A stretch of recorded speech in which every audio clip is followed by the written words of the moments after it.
श्री गणेशाय नमः। स्वागत है आप सभी का मेरे चैनल धार्मिक कथा में। मैं आज आपको गणेश जी की एक पौराणिक कथा सुना रही हूँ, तो सभी को प्रेम से बोलना है गणेश जी महाराज की जय। एक समय की बात है कि विष्णु भगवान का विवाह लक्ष्मी जी के साथ निश्चित हो गया।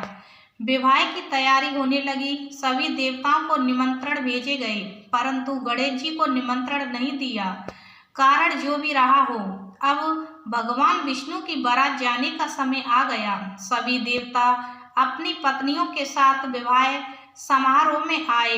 उन सबने देखा कि गणेश जी कहीं दिखाई नहीं दे रहे हैं। तब वे आपस में चर्चा करने लगे कि क्या गणेश जी को नहीं न्योता है या स्वयं गणेश जी ही नहीं आए हैं। सभी को इस बात पर आश्चर्य होने लगा। तभी सबने विचार किया कि विष्णु भगवान से ही इसका कारण पूछा जाए। विष्णु भगवान से पूछने पर उन्होंने कहा कि हमने गणेश जी के पिता भोलेनाथ महादेव को न्योता भेजा है। यदि गणेश जी अपने पिता के साथ आना चाहते हैं तो आ जाते, अलग से न्योता देने की कोई आवश्यकता भी नहीं थी। दूसरी बात यह है कि उनको 1.25 मन मूंग, 1.25 मन चावल, 1.25 मन घी और 1.25 मन लड्डू का भोजन दिन भर में चाहिए। यदि गणेश जी नहीं आएंगे तो कोई बात नहीं, दूसरे के घर जाकर इतना सारा खाना पीना अच्छा भी नहीं लगता। इतनी बढ़ता कर ही रहे थे कि किसी एक ने सुझाव दिया, यदि गणेश जी आ भी जाएं तो उनको द्वारपाल बनाकर बैठा देंगे कि आप घर की याद रखना। आप तो चूहे पर बैठकर धीरे धीरे चलोगे तो बारात से बहुत पीछे रह जाओगे। यह सुझाव भी सबको पसंद आ गया, तो विष्णु भगवान ने भी अपनी सहमति दे दी। होना क्या था कि इतने में गणेश जी वहां आ पहुंचे और उन्हें समझा बुझाकर घर की रखवाली करने बैठा दिया। बारात चल दी। तब नारद जी ने देखा कि गणेश जी तो दरवाजे पर ही बैठे हुए हैं, तो वे गणेश जी के पास गए और रुकने का कारण पूछा। गणेश जी कहने लगे कि विष्णु भगवान ने मेरा बहुत अपमान किया है।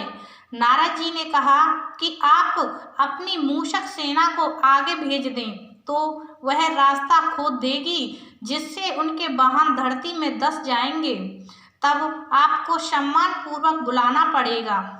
अब तो गणेश जी ने अपनी मूषक सेना जल्दी से आगे भेज दी और सेना ने जमीन पोली कर दी। जब बारात वहां से निकली तो रथों के पहिए धरती में धंस गए। लाख कोशिश करें परंतु पहिए नहीं निकले।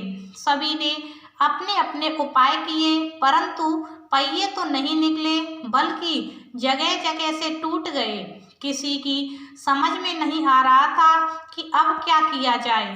तब तो नारद जी ने कहा, आप लोगों ने गणेश जी का अपमान करके अच्छा नहीं किया।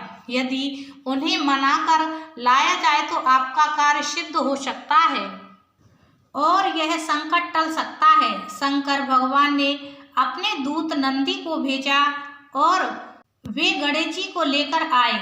गणेश जी का आदर सम्मान के साथ पूजन किया।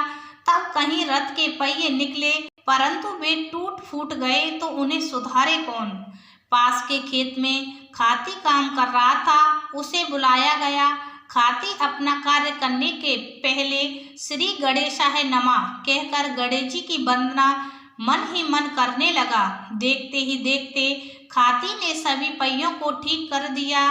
तब खाती कहने लगा कि हे देवताओं, आपने सर्वप्रथम गणेश जी को नहीं मनाया होगा और ना ही उनकी पूजा की होगी, इसलिए तो आपके साथ यह संकट आया है। हम तो मूर्ख अज्ञानी हैं, फिर भी पहले गणेश जी को पूजते हैं, उनका ध्यान करते हैं। आप लोग तो देवतागण हैं, फिर भी आप गणेश जी को कैसे भूल गए। अब आप लोग भगवान श्री गणेश जी की जय बोल कर जाएं तो आपके सब काम बन जाएंगे और कोई संकट भी नहीं आएगा। ऐसा कहते हुए बारात वहां से चल दी और विष्णु भगवान का लक्ष्मी जी के साथ विवाह संपन्न करा के सभी सकुशल घर लौट आए। हे, आपने विष्णु को जैसो कार्य सारियो ऐसो कार्य सबको सिद्ध कर जो। हे गणेश जी महाराज, जैसे आपने विष्णु भगवान के कार्य सिद्ध किए, जैसे ही सबके कार्य काम सिद्ध करना। बोलो गणेश जी महाराज की जय।